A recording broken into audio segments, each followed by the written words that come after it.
Assalamualaikum warahmatullahi wabarakatuh. Kembali lagi di kita di agenda Pito.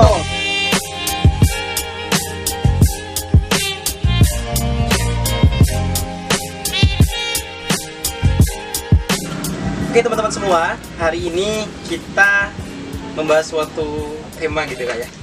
Dan kita hari ini kedatangan seorang tamu Yang istimewa banget gitu ya. Oke. Siapa lagi kalau bukan Kak Rudi. Oke, kita langsung aja kali ya. langsung Kak. Boleh perkenalan dulu Kak, siapa namanya dan sejauh ini apa sih yang telah dilakukan? Nama ya? Nama boleh. Tapi boleh sudah disebut ya. Saya udah ada pada Sudah disebut ya. Nama saya Rudini, pendek sih kalau sesuai dengan orang. Tapi kalau dikancah karena saya itu aktif di public speaker, di panggung itu biasanya saya dipanggil Daivan. Dari Pramuka, oke. Kalau aktivitas ya gini-gini aja. Gini-gini aja. Gini-gini aja maksudnya gimana Ya nih? gini-gini aja. Karena saya punya dua hobi. Yang pertama hobi saya berorganisasi, lalu yang kedua bersilaturahmi. Karena berorganisasi sekarang lagi pandemi, udah kita bersilaturahmi yang baik secara media sosial ataupun yang bisa saya jangkau datengin ya datengin. Mungkin ini sih Kak yang menarik yang ingin saya tanyakan, bagaimana bisa mendapatkan gelar sebagai dai pramuka itu awalnya seperti apa itu? Awalnya kok bisa Kak Rudini terkenal sebagai dai pramuka? Awalnya seperti apa? Oh gitu ya. Kalau awalnya basic saya memang orang pramuka gitu kan. Betul, saya aktivis pramuka gitu kan. Mulai dari SMA, SMP saya udah ikut pramuka. Sebenarnya dari SD pengen ikut pramuka, tapi karena sekolah saya itu di pelosok ya kan, nggak ada pramukanya. Di mana Kak? Pelosok itu di mana? Di Lampung. Oke, di Lampung. Saya asalnya di Lampung, pelosok banget dah gitu Pelosok. kan. Tempat anak-anaknya kuntilanak Woi. gitu. Iya serius, saking Karena terkenalnya itu kayak. ya. Oh. Pokoknya kalau udah berbicara tentang tempat tinggal saya, pasti mereka bilangnya tempat anaknya kuntilanak gitu. Takut jadinya misalnya. Saking pelosok banget gitu. Ya di zaman itu sentuhan pemerintah sangat tidak ada. Jadi dikategorin tidak ada ya tidak ada. Lampu listrik itu ya masih pakai lampu totok. Memang jauh sekali. Sehingga saya merantau, ikutlah pramuka gitu kan. Tapi saya belum mencintai pramuka, hanya sekedar ikut. Karena saya ikut pramuka itu kemah doang. Di kelas 2 SMP. Di SMP so di sini berarti ya. Hah? Di SMP di sini. Di sana di Lampung. Saya di sini kuliah. Oh, kuliah. Jadi SMP itu saya ikut pramuka. Setelah ikut pramuka itu saya pun ikut pramuka karena saya suruh lomba azan gitu. Itu aja. Betul.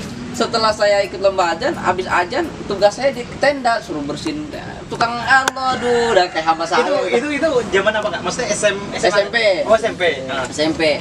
Maka dari itu saya memblocking diri bahwa saya pikir pramuka itu hanya panas-panasan, pramuka itu hanya nggak enak lah menurut saya kan. Sehingga masuk SMA ada teman saya yang ngajak, Rudini ikut yuk pramuka. Oh ya ogah. Ngapain najis dah gua gitu. Iya, ngapain ke pramuka, nggak ada manfaatnya, cuma tepuk tangan, ngitung-ngitungin badan. Mendingan kalau mau saya ikut muhadharah gitu kan, pengen ikut kori gitu kan, biar saya itu bisa terkenal, saya bilang gitu kan. Udah, nggak mau gitu kan. Ya udah kalau nggak mau gak usah marah-marah juga, bilang teman itu. Namanya itu kawan saya itu Ayu Mutiasari, satu kelas sama kita. Setelah itu pada saat saya semester 2 kelas 1 ada senior saya yang menurut saya itu karismanya itu luar biasa gitu kan, bukan secara berbicara, begitu dilihat itu udah apa ya, Berwibawa. oh gitu kan, enak banget itu, namanya Kak Makmun Jayati namanya kan. Dia mensolisasikan, mengatakan bahwa adik-adik ikut Bayangkara yuk gitu kan. Saya pikir apa Saka Bayangkara itu apa gitu kan. Saka Bayangkara itu deh katanya satuan karya yang bernaung di bawah kepolisian. Pokoknya kita dekat sama polisi. Betul. Ayo, orang kampung bos, ya kan? Orang kampung. Oh iya dong, orang kampung dekat sama polisi kan. Akhirnya saya ikut. Pada saat saya ikut, saya pakai baju biasa tuh di lapangan kan. Ternyata yang hadir tuh pakai baju pramuka semua.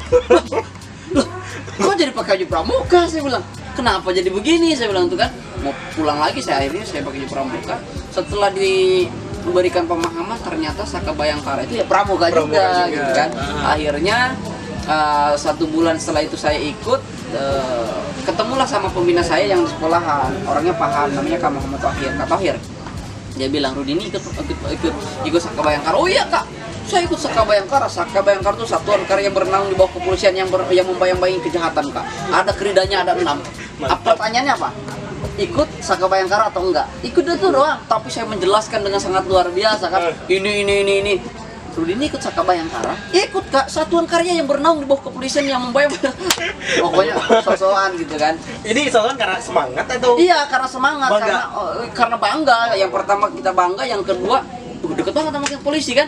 Nah, Rudini akhirnya disekak begini, Rudini boleh ikut Saka Bayangkara di luar, tapi di rumah sendiri jangan dilupakan. Mah, mulai bingung saya. Apa maksudnya di rumah sendiri? Yo. Ternyata satuan karya itu di bawahnya gugus depan gitu. Dalam istilah pramuka ada yang disebut gugus depan. Gugus depan itu pangkalan yang ada di sekolahan. Maksudnya gimana Kak? Mulai bingung, nggak ngerti kan? Sudah ikut. Nggak lama pada saat saya ikut pramuka di sekolahan itu di semester 2 itu kan, tiba-tiba beliau dimutasi lagi. Orang yang paham pramuka itu Kak Tohir itu. Akhirnya dia berangkat.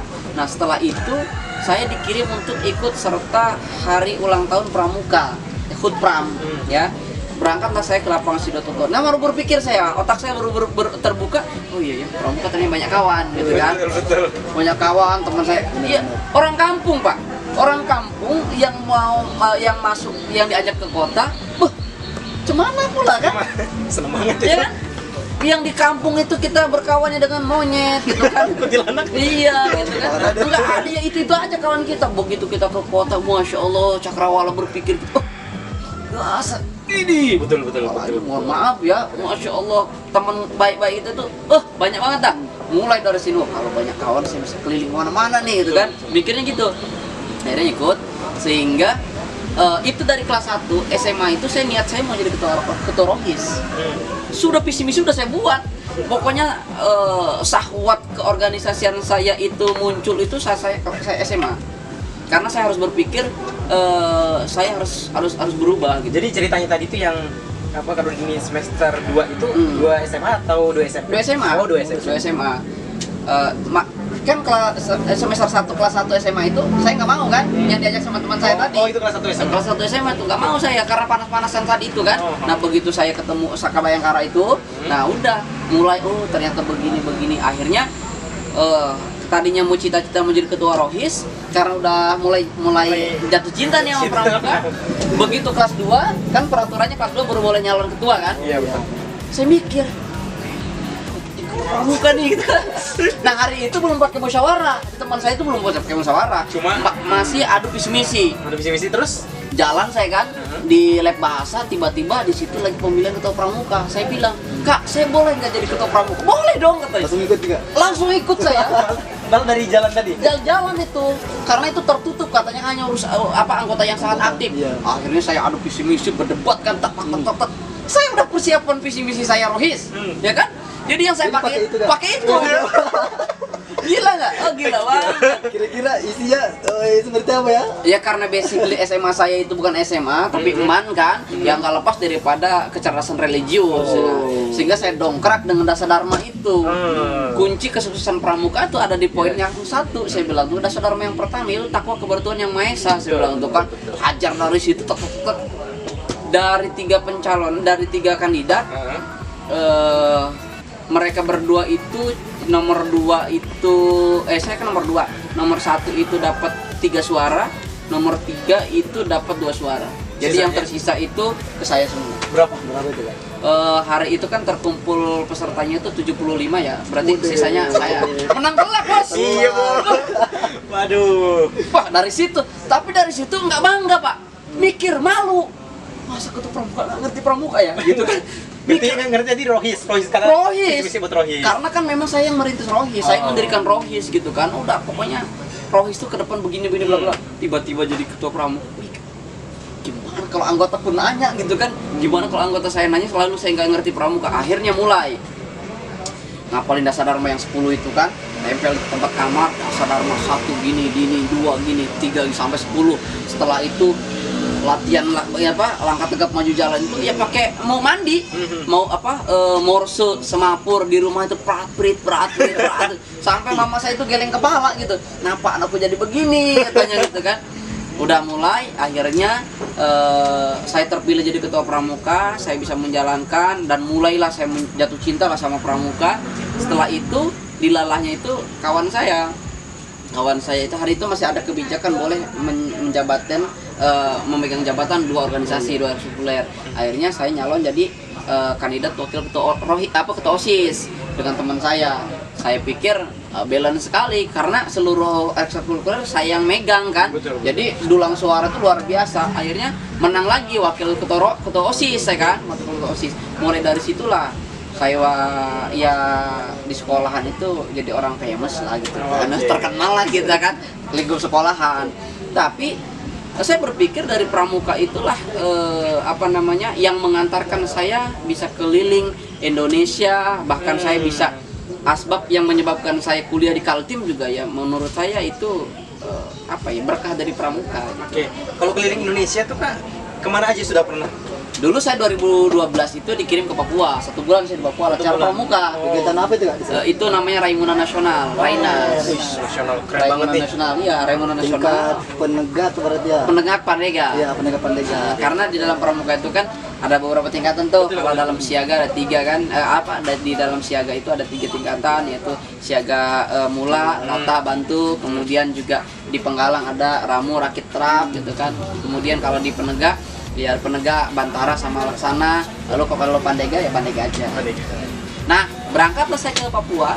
Setelah saya berangkat ke Papua, itulah yang menyebabkan saya berangkat ke Kaltim. Karena saya ketemu sama orang Kaltim yang menceritakan kehebatan Kaltim, kekayaan Kaltim. Oh, siapa anak kampung, Pak? Iya, betul. Yang gak tertarik dengan kekayaan kan? Saya mikir kalau saya kuliah Kaltim jadi orang kaya gitu kan. Makin kaya pengetahuan, kaya pengalaman gitu kan. Oke. Akhirnya saya berangkat alhamdulillah sampai sekarang. Nah, sejarah jadi dai pramuka di Kaltim karena saya itu lagi-lagi hobi organisasi, aktiflah saya di kampus gitu kan, berbagai macam organisasi gitu kan saya ikutin. Setelah saya ikut lomba-lomba pidato, orasi sampai lomba tausiah, menang. Alhamdulillah. Setelah itulah 2015 pada tanggal 10 November saya bukan orang yang menjulukin saya dai pramuka, tapi saya mengklaim diri saya bahwa saya adalah dai pramuka. Oke, diklaim Gitu kan. dulu. Saya mengklaim diri karena saya berpikir saya harus beda dengan yang lain, sehingga saya ceramah itu, tausiah itu pakai pidato juga saya pakai baju pramuka gitu. Pakai baju pramuka. Nah, akhirnya berjalan kita berinovasi. Sampailah saya berpikir bahwa kalau pakai asduk lengan pendek kan rasa-rasanya sul adab. Dalam Islam sul adab nggak beretika lah. Masa sih di masjid kita pakai ini gitu kan. Apalagi di Kaltim ini kan luar biasa itu kan, etikanya harus pakai gamis. Nah, akhirnya saya berpikir merancanglah sebuah desain baju gitu kan. Ya udah ala koko tapi pramuka. Ada khas pramukanya itu nggak hilang gitu. Itu sejarah jadi dai pramuka. Jadi saya dai pramuka itu bukan hanya sekedar label, tapi memang basically saya adalah orang pramuka gitu.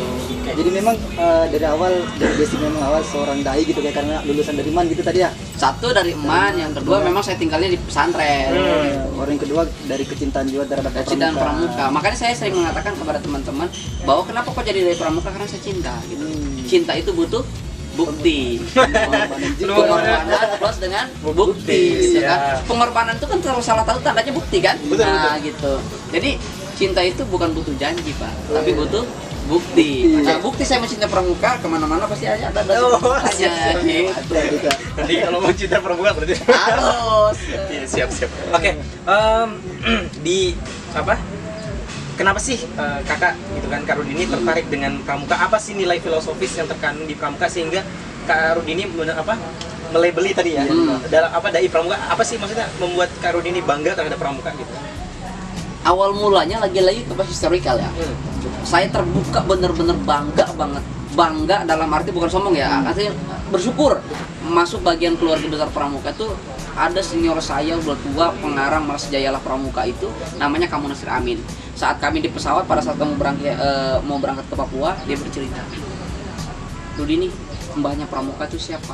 dengan PD-nya saya memilih Robert Stephen Schwartz lawan Baden Powell gitu kan. Robert Stephen Schwartz Baden Powell, Kak. Salah. Kaget saya. Selama ini teori yang saya baca itu kan Baden Powell. Itu banyak pramuka. Salah. Kok bisa, Kak? Saya bilang, siapa? Saya bilang gitu kan. Baden Powell itu pengemas pramuka. Tapi mbahnya pramuka Nabi Adam alaihissalam. Berinding saya kan, kok bisa ini? Kenapa kok bisa, Kak? Bayangkan, Nabi Adam alaihissalam diturunkan dari surga ke bumi, lalu dia napak tilas. Di pramuka ada yang disebut dengan napak tilas. Pernah tuh Kak dulu. Iya kan? Pernah juga kan? Napak tilas. Setelah dia napak tilas, dia di hutan. Dia melakukan survival. Di dalam pramuka ada survival, bertahan hidup di tengah hutan. Dia bagaimana memilih makanan yang bisa dimakan. Lalu dia pertama kali menyalakan api unggun lewat batu menggesekkan kayu. Dan di pramuka ada yang disebut api unggun. Lalu dia berenang, mendaki gunung ke Himalaya. Sampailah dia di Jabal Rahmah bertemu dengan Hawa. Dia mengamati, merenung apa yang dilakukan oleh Adam alaihissalam. Maka muncullah yang disebut dengan Baden Powell menerbitkan sebuah buku itu, katanya gitu kan. Boyman, bukunya itu di dalam Boyman tuh banyak tuh.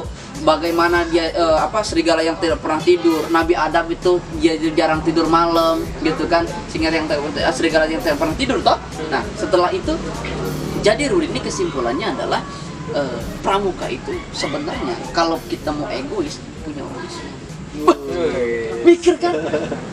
Juga ya. Awal-awalnya tuh saya dibilang mohon maaf ya, bukan rasis ya, bukan. Tapi awal-awalnya saya pramuka itu bukan ajaran Islam katanya gitu kan. Baden Powell itu bukan orang Islam katanya itu kan. Goyang juga gitu juga ya gitu kan. Tapi setelah dapat penjelasan seperti itu mulai yakin. Nah, setelah itu penemuan itu masih secara teori ya dan juga pengalaman. Nah, begitu saya jadi ketua pramuka di Unmul, saya baru memahami hakikatul pramuka. Bahkan bagaimana diri saya tidak bangga gitu kan, tidak bersyukur bahwa saya menjadi aktivis pramuka, bahwa pramuka itu kan dasar dharma pramuka yang dirumuskan oleh orang-orang hebat di Indonesia, Bapak Pandudu Indonesia Hamengkubuwono IX gitu kan. Mereka merumuskan dasar dharma. Saripati dasar dharma itu Al-Qur'an surah An-Nisa ayat 9. Apa itu sih? Wal yakhsal ladina la taraku min khalfihim dzurriyyatan di'a. Masyaallah. Artinya? Jadi bahwa diri kita ini nggak boleh, Allah itu mewanti-wanti bahwa seluruh manusia jangan sampai meninggalkan keturunan yang lemah. Nah, jangan dong anggota pramuka jadi pernah lihat anggota pramuka yang nggak ada ceritanya, Pak. Ya kan, tapi dia selalu riang bergembira. Betul, keren Ya banget. kan? Sering-sering berkumpul bersama terus nyanyi-nyanyi. Riang gembira Riang terus gembira, pramuka. betul. Makanya dalam dasar dharma yang pertama itu takwa kepada Tuhan Yang Maha Esa, lalu cinta alam dan kasih sayang sama manusia. Coba saya udah membedah dasar dharma itu secara perspektif Islam ya kan. Takwa kepada Tuhan Yang Maha Esa. Ya ayyuhalladzina amanu taqullaha haqqa tuqatih wa la tamutunna illa wa antum muslimun. Kemudian cinta alam dan kasih sayang sesama manusia. Ini luar biasa. Hablum minallah, hablum minannas, wa hablum minal alam. Ya kan? Ini hadisnya Rasul jelas. Siapa yang mencintai seluruh yang ada di bumi, maka yang di langit akan mencintai orang tersebut. Lalu apa lagi? Cinta alam dan kasih sayang manusia. Kemudian apa? Patriot yang sopan dan kesatria. Akhlak yang sopan dan kesatria. Orang yang udah punya akhlak pasti dia sopan lalu menjadi orang kesatria, anti galau, anti rapuh. Insya Allah ada pramuka. Lalu yang selanjutnya patuh dan suka bermusyawarah. Yang kelima rela menolong dan tabah. Ya Masya Allah. Dan poin yang terakhir yang ke-10 apa? Suci dalam pikiran, perkataan, lalu perbuatan. Itu apa? Aplikatif daripada nilai-nilai keimanan. Iman itu arkanul iman, ya arkanul iman biqalbi walisan wa arkan. Yakini dengan hati, ucapkan dengan lisan, praktekkan dengan perbuatan. Pas nggak? Pas banget. Bagaimana saya tidak bangga, Pak? Iya kan? Oke. Jadi intinya kalau filosofisnya tadi sebenarnya dalam kandungan dasar dharma pramuka tadi sebenarnya sangat sinkron Kak ya. Iya. Dengan basic Kakak tadi yang Betul. pesantren agamis gitu lah ya. Oke. Nah ini ibro banget nih, hikmah banget buat kita semua teman-teman bahwa ternyata di pramuka itu yang seperti tadi Kak Rudi sampaikan bahwa sangat balance banget ketika sangat balance banget ketika kita kemudian mengaplikasikannya dalam kehidupan. Di dasar dharma tadi sudah lengkap semuanya tentang nilai-nilai keislaman gitu. Dan bagaimana juga luar biasanya ya saya tambahin di dalam pramuka itu pernah ikut pramuka pasti ada yang SKU SKK ya kan. SKU itu kan SKU itu syarat kecakapan umum untuk mendapatkan TKU tanda kecakapan umum. SKK luar biasa, dan itu menurut saya adalah pendidikan yang dilakukan oleh pramuka adalah tarbiyatul ummah yang dilakukan oleh Islam. Bagaimana Rasulullah itu mengajarkan kita mendidik anak-anak, dan itu tata cara mendidik anak itu kan ada yang namanya apresiasi, kemudian apa sih kalau kita dikasih hadiah itu kan kita diapresiasi kan, iya, betul. pendapatnya dan sebagainya dikasih hadiah. Di pramuka itu dilakukan. Misalkan nih seorang anak siaga ataupun anak penegak, dia udah bisa namanya khotib yang penegak ya, udah khotib, udah bisa khotib, dia dikasih penghargaan loh. Dikasih penghargaan namanya TKK, tanda kecakapan khusus. Ada yang gambarnya lagi khotib, lalu dia bisa menabung, ada gambarnya yang menabung. Sehingga bajunya itu bukan baju-baju sembarangan. Bagaimana kita tidak pede, Pak? Makanya dulu saya berprinsip bahwa the uniform is power gitu kan. Pakaian itu adalah kekuatan saya. Baju saya itu penuh dengan tempelan gitu. Keren gitu dengan logo-logo kan, dan itu nggak sembarangan gitu. Kalau kita udah penuh di sini pakai selempang. Selempang kita tuh nggak ecek-ecek gitu loh. Nah, yang paling terpenting bukan hanya saja orang Islam gitu kan, tapi ini dalam kacamata kemanusiaan, bagaimana kita tidak bangga dengan filosofi pramuka. Sunarto Atmodipuro yang menemukan lambang gerakan pramuka itu adalah tunas kelapa. Anda tahu sendirilah filosofi tunas kelapa itu bagaimana. Tidak ada satu unsur dalam kelapa itu yang tidak manfaat. Benar-benar. Berarti harapannya yang pertama, manusia yang ikut dalam pramuka ataupun seluruh umat manusia yang berkecimpung dalam kebaikan diharapkan menjadi manusia yang bermanfaat. Pertama. Yang kedua, filosofinya pramuka tunas kelapa itu bisa tumbuh di mana-mana. Anda pernah melihat pohon kelapa yang di laut? Pernah.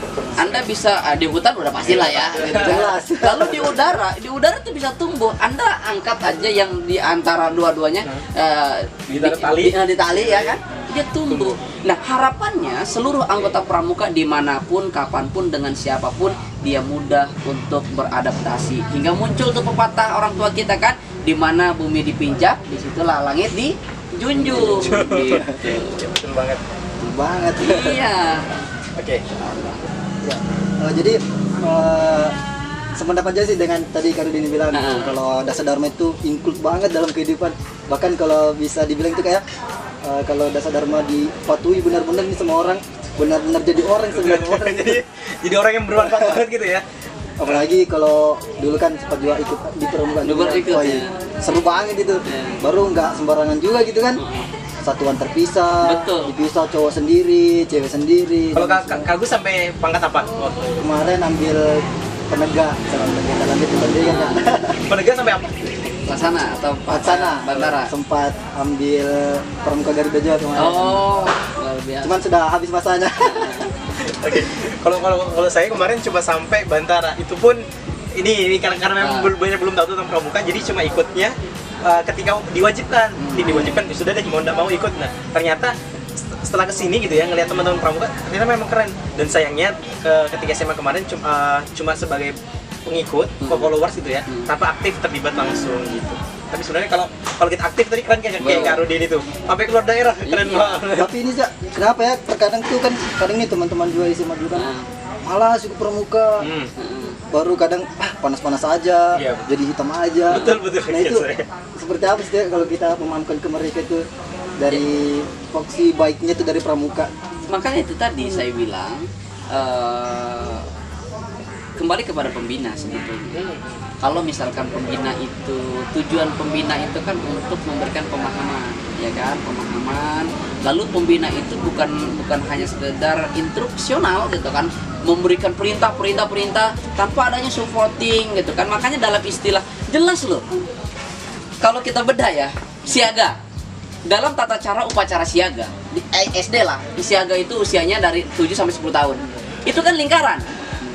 Posisi pembina itu ada di depan, ada di tengah. Lingkaran, kenapa kok lingkaran? Memang masih lingkar, dia masih bisa bersatu padu gitu kan, belum bisa dilepas. Maka yang berperan yang sangat luar biasa itu adalah pembina gitu loh, mendorong, mensupport dan sebagainya. Lalu begitu penggalang itu dari usia 11 tahun sampai 15 tahun, dia lihat tata upacaranya udah apa? Angkare kan? Angkare dia udah gini. Nah, posisi ini ada di sini. bukan di depan, bukan di mana? Bukan di tengah lagi, tapi udah di depan. Kenapa? Ini memberikan contoh dan dia udah mulai bisa dilepas karena dia udah terbuka. Tapi tengok pada saat udah di penegak 16 tahun sampai 20 tahun. Udah bagaimana? Sak. Dan posisi pembina itu adalah Tuturi Handayani. Makanya nggak lepas daripada filosofinya Ki Hajar Dewantara, Ingar Husum Tolodo, Ing Madya Mangun Sarso, Mangun Karso, sama Tuturi Handayani. Tuturi Handayani itu yang di belakang mendorong, memberikan motivasi. Nah kalau ini dipahamkan kepada anak-anak, loh sekarang anak-anak muda sekarang gitu kan yang ikut pramuka, kenapa kok males? Karena pola pembinaan itu nggak menarik. Betul banget. Mereka tidak tahu yang namanya SKU. Pramuka itu tidak punya program kerja loh. Program kerjanya itu ya ada di SKU. Makanya mohon maaf ya, ini kasar, bodoh banget yang namanya pembina kalau sampai kehabisan bahan untuk ngajar. Padahal di SKU itu SKU ya Allahu Akbar, nggak habis pak. Ente mau belajar ilmu apa ada di situ? Bayangkan ya, kalau nggak mengacu di dalam SKU poin yang pertama itu ada praktek yang namanya agama Islam. Kalau dia dilaksana itu ada yang namanya memandikan jenazah dan lain sebagainya. Dan itu seluruh agama udah ada di situ. Lalu bagaimana dia itu olahraga, ada berenang, kan itu satu pertemuan satu kali aja SKU ini. Oh iya, yuk kita besok ini. Oh cakep, nggak bakal bosen. Ya kecuali kalau misalkan adik-adik kita diajarkan minggu ini latihan PBB, besok PBB lagi, besok lagi PBB lagi. Ente lah, ente sendiri lah yang ngerasain. Bosan kak beneran. Balik. Benar. Makanya kita jadi pembina juga kudu bijak. Dalam artian jangan hanya kita mau ngajarin tapi kita sendiri nggak mengupgrade. Makanya pesan pembina saya dulu, ikut pramuka itu bukan hanya sekedar ikut, tapi ikutilah pendidikannya.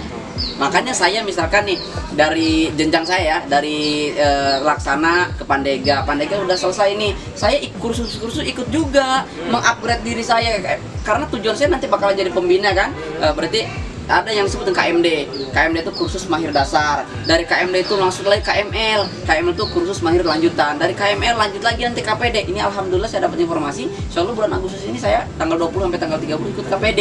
KPD itu kursus pelatih dasar. Dari KPD masuk lagi nanti KPL, kursus pelatih lanjutan. Dari situ aman dah sudah. Ini udah puncak terakhir ini. Udah nanti kalau paling tingginya. Nanti kalau misalkan Tuhan takdirkan jadi Kakuarda kan jadi Kakuarda. Amin. Ganti kata Zainal. Ya kita kan 10 tahun yang akan datang, 20 tahun yang akan datang, kalau panjang umur tidak tahu. Iya benar kak. Tapi kalau belum tahu yang menjabat tadi di tingkatan terakhir itu banyak nggak sih? Banyak. Banyak. Jadi istilah dalam pramuka itu dalam kacamata kabupaten. Kabupaten itu dipimpin oleh bupati atau wali kota. Nah, kalau dalam pramuka disebutnya dengan Kakuarcap ya, ketua kuartir cabang. Nah, kalau dia bupati tadi itu punya juga jabatan di pramuka. Dia sebagai Kamabicap, ketua majelis bimbingan cabang. Gitu. Kalau gubernur juga Kamabida, ketua majelis bimbingan daerah. Nah, kalau di pramukanya Kakuarda, ketua kuartir daerah. Nah sampai ke bawah itu, sampai tingkat kecamatan yang disebutnya Kakuaran, kayak gitu. Iklan. Seperti itu. Oh, iklan dulu ya. Oke. Mungkin kita agak-agak udah mau di akhir nih kan. Bentar lagi kan ulang tahun pramuka ya? Iya. Oke, di tanggal berapa nih? 14 Agustus nanti. Oke. Kira-kira harapan kakak nih sebagai orang yang berkecimpung lama di pramuka, yang kemudian juga aktivis pemuda kak ya, betul banget aktivis pemuda. Soalnya Kak Rudini ini dia juga ada berbagai memimpin berbagai organisasi tentang kepemudaan. Salah satunya apa kak namanya? Rumah Inspirasi. Terus apa lagi? Kemudian saya juga ada di MMA. Kepanjangannya apa? Majelis Milenial Al-Kahfi. Lalu saya juga di Duta Baca. Kemudian di IDMI, Ikatan Dai Muda Indonesia. Kemudian di KPK, Komunitas Pendakwah Keren. Banyak banget ya. Aktivis banget ya. Iya, itu tadi teman-teman. Karena hobi tadi kan? Iya, karena hobi. Iya. Jadi orang yang bergerak di kepemudaan, apa sih harapannya kakak buat pemuda-pemuda yang ada di Indonesia, terutama orang-orang yang masih bersekolah kayak kita nih ya, masih kuliah. Apa sih harapan kakak buat kami? Harapan saya dengan hari ulang tahun pramuka ya ke-69 ini yang insya Allah jatuh pada hari Jumat besok. Jadi begini, harapan saya cuma satu, sadarilah bahwa ikutilah ilmu kemanapun ilmu itu ingin pergi. Jangan kemana-mana bawa ilmu. So kenapa? Kalau kita kemana-mana bawa ilmu ada arogansi. Tapi kalau ilmu itu yang membawa kita, yakin hakikat daripada ilmu itu adalah suci. Tidak akan mungkin sesuatu yang suci akan jatuh kepada sesuatu yang kotor. Oleh karena itu terus belajar, terus beraktivitas dengan gaya, dengan profesi, dengan cara masing-masing.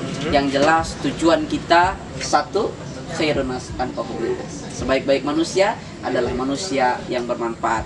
Jalankan aktivitas kita apapun itu dengan di tengah pandemi seperti yang kita rasakan sekarang, yaitu dengan cara ataupun dengan penuh rasa kecintaan terhadap apapun.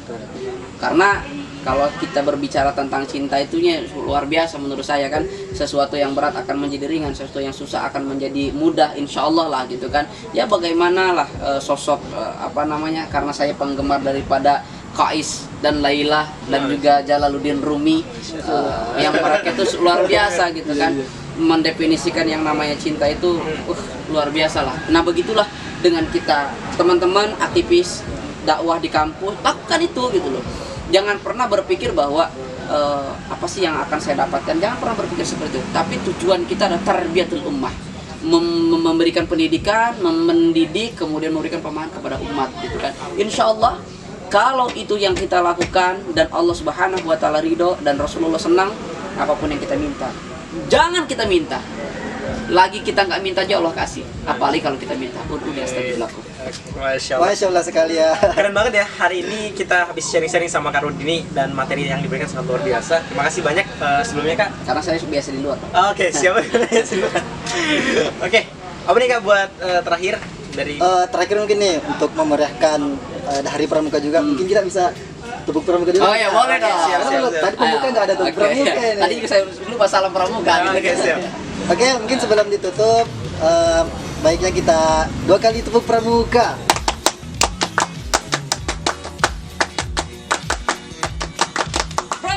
Pramuka, oke. Biasanya kalau ada di saya itu gini, Pramuka, huha, yes, mantap. Keren. Oke, mungkin terakhir ya, mungkin Oke. ini pertanyaan intermezzo sebenarnya. Ya. Kak Rudini sudah punya pasangan belum? Aduh. Ini biar Belum. Saya masih sendiri. Oh, insya Allah. Masya Allah. Teman-teman yang perempuan ya apa dia bisa. Rencananya kapan nih Kak? Maksudnya, punya Karena target? saya masih punya tanggung jawab untuk menyelesaikan S2 saya. Selesai wisuda, barulah insya Allah langsung memikirkan untuk ibunya anak-anak. Oke, siap. Jadi ditunggu ya setelah S2. Insya Allah. Bawa aja Instagram saya, Rudin. Iya, Rudin. Ada di bawah sini ya, nanti bisa dilihat.